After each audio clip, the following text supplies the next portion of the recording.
Hello everyone, welcome back to the channel. UPPC's prelims exam is on 6th of December and history section से सबसे ज़्यादा questions जहाँ से बनते हैं वो है मॉडर्न इंडियन हिस्ट्री। और मॉडर्न इंडियन हिस्ट्री की शुरुआत होती है इस बड़े टर्निंग पॉइंट से, East India Company and the nawabs of Bengal. इसमें हम पढ़ेंगे बैटल ऑफ प्लासी क्यों हुई, बैटल ऑफ बक्सर के पीछे असली वजह क्या थी और कैसे बंगाल के नवाब्स की गलतियों और ईस्ट इंडिया कंपनी की चालाकियों ने पूरे इंडिया का फ्यूचर बदल दिया।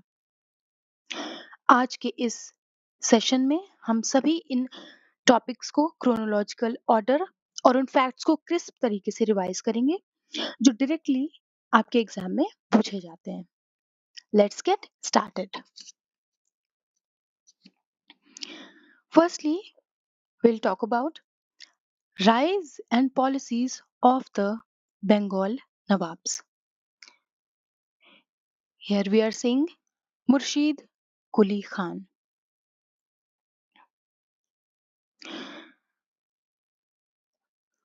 बंगाल के उस पहले बड़े चेहरे की बात करेंगे जिन्होंने ऑटोनॉमस बंगाल की नींव रखी, and he was Murshid Quli Khan.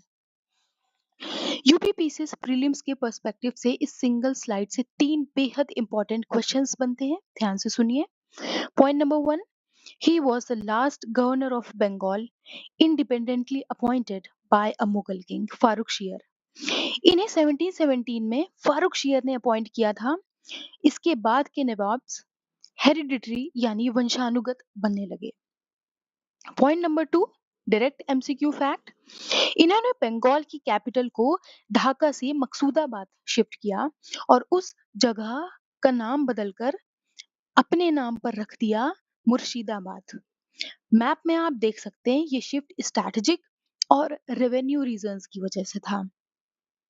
Point number 3, most important, land settlement में इन्होंने एक नया सिस्टम इंट्रोड्यूस किया जिसे इजारा सिस्टम या रेवेन्यू फार्मिंग कहा जाता है, जहां टैक्स कलेक्ट करने की इजाजत सबसे ऊंची बोली लगाने वाले को दी जाती थी। साथ ही इन्होंने गरीब किसानों को टकावी लोन्स यानी एग्रीकल्चरल लोन्स भी दिए ताकि वो खेती दोबारा शुरू कर सके। अगर आपके एग्जाम में इजारा सिस्टम इन बंगाल या कैपिटल शिफ्ट टू मुर्शिदाबाद पर क्वेश्चन आए तो गलती मत करना, answer is always Murshid Quli Khan. आगे बढ़ते हैं। अब आते हैं बंगाल के एक और बहुत ही चालाक और पावरफुल रूलर अलीवर्दी खान, जिन्होंने 1740 से 56 तक रूल किया। यूपी पीसीएस या किसी भी स्टेट पीसीएस एग्जाम में स्टेटमेंट बेस्ड क्वेश्चन आते हैं और अलीवर्दी खान से जुड़ा एक ऐसा स्टेटमेंट है जो बार बार पूछा जाता है, उनकी मशहूर honey bee analogy. Alivardi Khan ने यूरोपियंस, खासकर जो ब्रिटिश और फ्रेंच थे, उनके बारे में कहा था that Europeans are like honeybees. If undisturbed, they give honey. If disturbed, they sting until death. यानी कि अगर तुम इन यूरोपियंस को परेशान नहीं करोगे तो ये ट्रेड के जरिए तुम्हें शहद जैसा मुनाफा देंगे, लेकिन अगर तुमने इनके मामलों में दखल दिया या इन्हें छेड़ा तो ये मधुमक्खियों की तरह काट काट कर तुम्हें खत्म कर देंगे। उन्होंने इनकी ताकत को बहुत पहले ही भांप लिया था, इसलिए अपने पूरे टेन्योर में उन्होंने ब्रिटिशर्स को बंगाल में फोर्टिफिकेशन करने से रोका और उनका यही डर उनके बाद उनके पोते सिराज उद दौला के वक्त बिल्कुल सच साबित हुआ जब बैटल ऑफ प्लासी हुई। इस एनालॉगी को याद रखना। डायरेक्ट क्वेश्चन बनता है कि ये एनालॉगी किस नवाब की है, तो आंसर होगा अलीवर्दी खान। Next is Sirajuddaula. अब आते हैं उस शख्स पर जिनके जमाने में बंगाल की फ्यूचर हमेशा के लिए बदल गया, सिराजुद्दौला। ये अलीवर्दी खान के ग्रैंडसन और उनके सक्सेसर थे। सिराजुद्दौला के नवाब बनते ही ब्रिटिशर्स के साथ उनका तनाव बहुत बढ़ गया। जिसका नतीजा निकल कर आया एक बेहद मशहूर और controversial event, the black hole tragedy, जो हुई थी 20 जून 1756 को। यूपीपीसीएस के लिए इस ट्रेजेडी से जुड़े 3 बहुत बड़े फैक्ट्स इस स्लाइड में हैं। ध्यान से सुनिए। The claim. फैक्ट नंबर 1, एक ब्रिटिश ऑफिसर था J.Z. हॉलवेल। उसने क्लेम किया कि सिराजुद्दौला ने फोर्ट विलियम पर कब्जा करने के बाद 146 इंग्लिश प्रिजनर्स को एक बेहद छोटी कोठरी में बंद कर दिया। अगली सुबह सफोकेशन और गर्मी की वजह से 123 लोगों की मौत हो गई और सिर्फ 23 लोग जिंदा बचे, जिसमें हॉलवेल खुद शामिल था। Fact number 2, the impact. हालांकि मॉडर्न हिस्टोरियंस इस नंबर को बहुत बड़ा चढ़ाकर बताया हुआ मानते हैं, लेकिन इसी घटना ने रॉबर्ट क्लाइव को गुस्से में मद्रास से बंगाल आने पर मजबूर किया, जिसकी वजह से आगे चलकर बैटल ऑफ प्लासी होती है। फैक्ट नंबर 3, सबसे इंपॉर्टेंट फॉर प्रीलिम्स स्टेटमेंट्स। एक कंटेम्प्ररी इंडियन हिस्टोरियन थे गुलाम हुसैन। उन्होंने उस दौर की एक बेहद मशहूर किताब लिखी जिसका नाम है सियार उल मुताखिरीन। लेकिन ध्यान देने वाली बात यह है कि उन्होंने इस पूरी किताब में ब्लैक होल ट्रेजेडी का कहीं कोई जिक्र नहीं किया है। एग्जाम में ये स्टेटमेंट देकर आपको कंफ्यूज किया जा सकता है, तो याद रखना। बुक का नेम है Siyar ul Mutakhirin and author Ghulam Hussain and survivor of black hole tragedy J.Z. Holwell.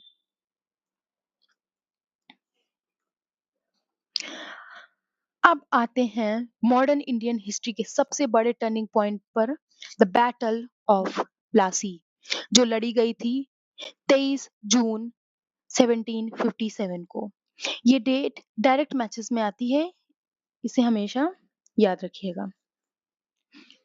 UPPCS prelims के हिसाब से स्लाइड में जितने हाइलाइटेड कीवर्ड्स हैं वहां से सीधे स्टेटमेंट्स बनते हैं। फर्स्ट इज लोकेशन या ज्योग्राफिकल फैक्ट। ये लड़ाई कहाँ हुई थी? ये लड़ाई भागीरथी रिवर के बैंक्स पर, बंगाल के नाडिया डिस्ट्रिक्ट में सिचुएटेड प्लासी नाम की जगह पर। द कन्फ्लिक्ट, ये मुकाबला था ब्रिटिश आर्मी के कमांडर रॉबर्ट क्लाइव और बंगाल के नवाब सिराजुद्दौला के बीच। इसके आउटकम ने इंडिया में ब्रिटिश रूल की असली नींव रखी। द बिट्रेयल, सबसे इंपॉर्टेंट एमसीक्यू एरिया। सिराजुद्दौला ये लड़ाई होशियारी से नहीं बल्कि अपनों के धोखे से हारते हैं। नवाब की आर्मी के 3 बड़े कमांडर्स ने उन्हें बिट्रे किया, मीर जाफर, यार लातिफ खान और राय दुर्लभ। इन तीनों ने क्लाइव के साथ सीक्रेट डील कर ली थी और इनकी लीड की हुई ट्रूप्स ने लड़ाई में हिस्सा ही नहीं लिया। समझ रहे हैं आप? And the outcome was Sirajuddaula दुश्मन से बचकर मुर्शिदाबाद भागे, लेकिन बाद में उन्हें हराकर मार दिया गया। इस जीत के बाद English English east India company को बिहार, बंगाल और ओडिशा पर कमर्शियल और डी फैक्टो पॉलिटिकल डोमिनियन मिल गया।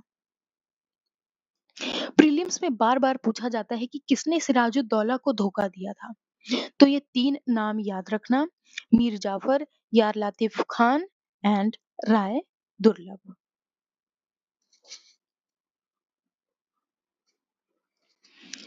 मीर जाफर के बाद कंपनी ने उनके सन इन लॉ मीर कासिम को नवाब बनाया। अब हम मीर कासिम के बारे में पढ़ेंगे। इनका एडमिनिस्ट्रेशन चला 760 से 763 तक। ब्रिटिशर्स ने सोचा था कि ये भी एक पपेट साबित होंगे, लेकिन मीर कासिम अलीवर्दी खान के बाद सबसे एबलेस्ट और अक्लमंद रूलर निकले। यूपीपीसीएस प्रीलिम्स के पर्सपेक्टिव से उनके 3 बड़े रिफॉर्म्स को बिल्कुल ध्यान से समझिए। First is strategic shift, super important capital change. Mir Qasim जानते थे कि कलकत्ता के पास रहने से इंग्लिश उनके हर काम में इंटरफेरेंस करेंगे और conspiracies रचेंगे।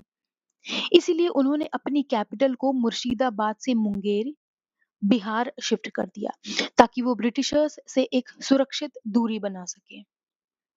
Second number is military reform.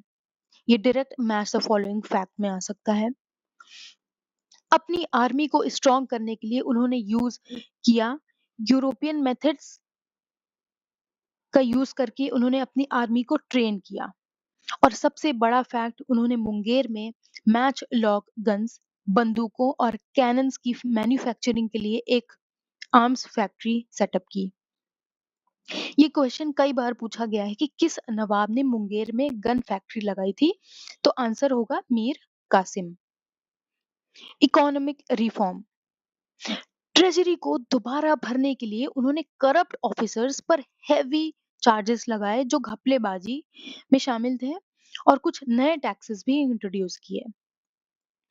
Mir Qasim की यही इंडिपेंडेंट एक्शंस और उनका दस्तक यानी ट्रेड परमिट का मिसयूज रोकना ब्रिटिशर्स को चुभने लगा, जिसकी वजह से आगे चलकर बैटल ऑफ बक्सर की नौबत आई। तो याद रखना, कैपिटल शिफ्ट टू मुंगेर और मैच लॉक गन्स मैन्युफैक्चरिंग दोनों का रिश्ता मीर कासिम से है।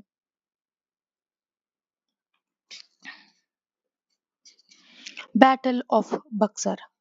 अब आते हैं उस असली लड़ाई पर जिसने अंग्रेजों को इंडिया का रियल मास्टर बना दिया, द बैटल ऑफ बक्सर, जो लड़ी गई थी 22 एंड 23 अक्टूबर 1764 को। यहाँ ध्यान से सुनिए क्योंकि यूपीपीसीएस आपको इसी स्लाइड के फैक्ट्स में घुमाता है। The first number is the conflict, the triple alliance. ये लड़ाई किसी एक नवाब के खिलाफ नहीं थी, एक तरफ ब्रिटिशर्स थे और दूसरी तरफ तीन बड़ी ताकतों का एक अलायंस था। मीर कासिम फ्रॉम बंगाल, शुजाउद्दौला अवध के नवाब और खुद Mughal emperor Shah Alam second. British leadership, frequent MCQ trap. बहुत से लोग गलती से यहाँ रॉबर्ट क्लाइव टिक कर देते हैं, जो बिल्कुल रॉन्ग है।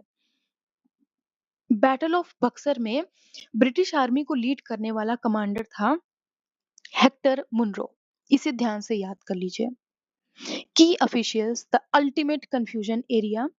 एग्जाम में पूछा जाता है कि जब बक्सर की लड़ाई चल रही थी तब बंगाल का गवर्नर और नवाब कौन था। बैटल के वक्त बंगाल का गवर्नर हेनरी वांसीटाट था और बंगाल का नवाब मीर जाफर था, क्योंकि मीर कासिम को तो अंग्रेज पहले ही निकाल चुके थे। इसका सिग्निफिकेंस और इम्पैक्ट क्या हुआ? प्लासी तो सिर्फ एक धोखा थी, लेकिन बक्सर एक रियल मिलिट्री विक्ट्री थी। इसने प्रूव कर दिया था कि ब्रिटिश आर्मी सुपीरियर है। इस जीत से दिल्ली के दरवाजे अंग्रेजों के लिए खुल गए और इलाहाबाद तक का पूरा एरिया उनके कंट्रोल में आ गया, जिसके बाद मशहूर ट्रीटी ऑफ इलाहाबाद 1765 हुई। क्विक रिवीजन टिप, बक्सर के वक्त कमांडर हेक्टर मुनरो थे, गवर्नर हेनरी वांसीटाट थे और नवाब मीर जाफर। ये तीन फैक्ट्स आपको हर हाल में याद रखने हैं। Treaties of Allahabad. Battle of Buxar खत्म होने के बाद होती है मॉडर्न इंडिया की सबसे बड़ी treaty, the treaties of Allahabad, जो अगस्त 1765 में साइन की गई थी। यहाँ सबसे पहला ध्यान देने वाला फैक्ट ये है कि बक्सर की लड़ाई हेक्टर मुनरो से लड़ी थी, मुनरो ने लड़ी थी, लेकिन ट्रीटी साइन करने के लिए रॉबर्ट क्लाइव को दोबारा इंग्लैंड से वापस बुलाया गया था। क्लाइव ने दो अलग अलग ट्रीटीज साइन किए थे, एक अवध के नवाब शुजाउद्दौला के साथ और दूसरी मुगल एम्परर शाह आलम सेकंड के साथ। चलिए इसके कोर टर्म्स को हम रिवीजन फॉर्मेट में समझते हैं। First number, the terms. Treaty के मुताबिक शुजाउद्दौला से इलाहाबाद और कारा के इलाके लेकर मुगल एम्परर शाह आलम सेकंड को दे दिए गए और शाह आलम सेकंड को अब दिल्ली के बजाय इलाहाबाद फोर्ट में कंपनी की प्रोटेक्शन के अंदर रहना था। एक तरह से उन्हें वही कैद या पेंशनर बना दिया गया। Grant of Deewani, most repeated MCQ fact. इसके बदले में शाह आलम सेकंड ने एक शाही फरमान जारी किया, जिसके तहत ईस्ट इंडिया कंपनी को बंगाल, बिहार और ओडिशा की दीवानी मिल गई। दीवानी का मतलब होता है राइट टू कलेक्ट रेवेन्यू, मतलब टैक्स वसूली का पूरा अधिकार मिल गया। डुअल गवर्नमेंट या द्वैध शासन। दीवानी मिलने के बाद क्लाइव ने बंगाल में डुअल गवर्नमेंट सिस्टम शुरू किया जो 1765 से 1772 तक चला।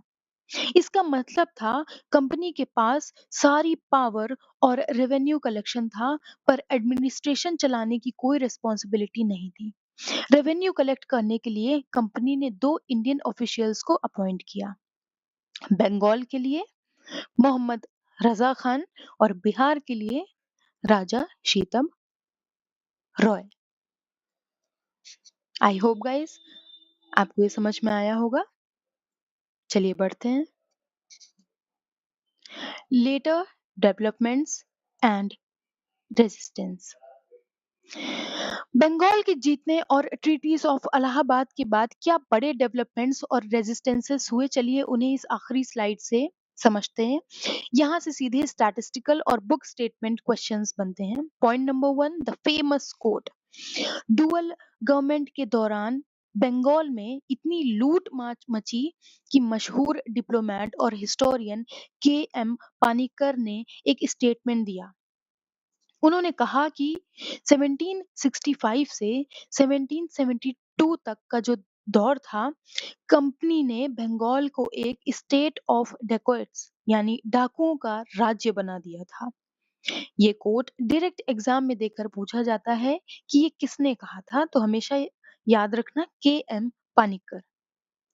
Point number 2, Mughal decline fact. 1803 में जब दिल्ली पर लॉर्ड लेक अंग्रेज का कब्जा हो गया, तो उसके बाद शाह आलम सेकंड और उनके सक्सेसर्स अकबर सेकंड और बहादुर शाह सेकंड सिर्फ और सिर्फ ईस्ट इंडिया कंपनी के पेंशनर्स बनकर रह गए। उनकी सारी सॉवरेन पावर खत्म हो चुकी थी।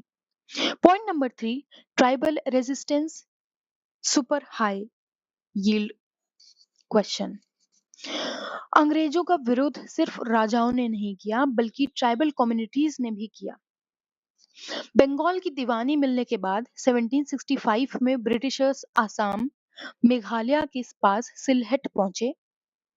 वहां एक ब्रिटिश ऑफिसर डेविड स्कॉट ने सिलहट को जैंतिया और गारो हिल्स से जोड़ने के लिए एक रोड बनाने की कोशिश की। इस बात से गुस्सा होकर वहां की खासी ट्राइब्स ने उन पर हमला कर दिया। इस हिस्टोरिक खासी रेजिस्टेंस को किसने लीड किया था? तिरोत सिंह ने। ये नेम मैच द फॉलोइंग के लिए बेहद इंपॉर्टेंट है। Point number 4, Robert Clive's tenure fact. Governor Robert Clive ने 2 अलग-अलग टेन्योर्स में सर्व किया, 1758 टू 60 और 1765 टू 67। उनके सेकेंड टर्म के दौरान एक बहुत ही यूनिक इवेंट हुआ, व्हाइट म्यूटिनी। ये म्यूटिनी किसी इंडियन आर्मी ने नहीं, बल्कि उन्हीं के इंग्लिश सोल्जर्स और ऑफिसर्स ने की थी, जब क्लाइव ने उनका डबल अलाउंस या भत्ता बंद कर दिया था। तो दोस्तों रिकॉल कीजिए, state of dacoits K M. Panikkar, Khasi resistance leader Tirot Singh और white mutiny Robert Clive's second term.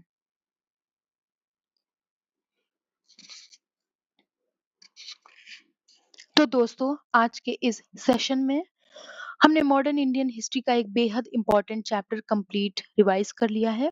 चलिए इस पूरे टॉपिक को 1 मिनट में रिकैप करते हैं ताकि सारे फैक्ट्स आपके दिमाग में फिक्स हो जाएं। एक तरफ है हमारे बंगाल नवाब्स और उनके की हुक्स। मुर्शीद कुली खान, जिन्होंने कैपिटल को ढाका से मुर्शिदाबाद शिफ्ट किया। अलीवर्दी खान, जिनकी मशहूर हनी बी एनालॉगी हमने पढ़ी। सिराजुद्दौला, जो ब्लैक होल ट्रेजेडी के बाद बैटल ऑफ प्लासी 1757 में धोखे से हारे। मीर कासिम, जिन्होंने कैपिटल मुंगेर शिफ्ट की, गन फैक्ट्री बनाई और बैटल ऑफ बक्सर 1764 लड़ी। इसके बाद बंगाल में शुरू हुआ क्लाइव का डुअल गवर्नमेंट 1765 एंड 1772 तक। दूसरी तरफ है ईस्ट इंडिया कंपनी, ईआईसी ने कैसे फाउंडेशन रखी। Battle of Plassey 1757, Robert Clive ने सिराजुद्दौला को हराया। Battle of Buxar 1764, Hector Munro ने ट्रिपल अलायंस को शिकस्त दी। ट्रीटीज ऑफ इलाहाबाद 1765 में हुई। इसे क्लाइव ने साइन की और कंपनी को बंगाल, बिहार और ओडिशा की दीवानी मिल गई। एक्सप्लॉइटेड बंगाल, जिसे के.एम. पानिक्कर ने स्टेट ऑफ डेकॉइट्स कहा। मुगल डिक्लाइन, जहां शाह आलम सेकंड से लेकर बहादुर शाह सेकंड तक सब सिर्फ पेंशनर्स बनकर रह गए। और यहीं से शुरू हुई foundation of British rule in India. Thank you. अगर आपको ये क्विक फैक्चुअल रिवीजन पसंद आया तो वीडियो को लाइक करें, फ्रेंड्स के साथ शेयर करें और चैनल को सब्सक्राइब करना बिल्कुल ना भूलें। मिलते हैं अगले सेशन में। हम इसके एमसीक्यू प्रैक्टिस करेंगे। तब तक के लिए keep revising, keep learning and please subscribe my channel. Thank you so much. जय हिंद।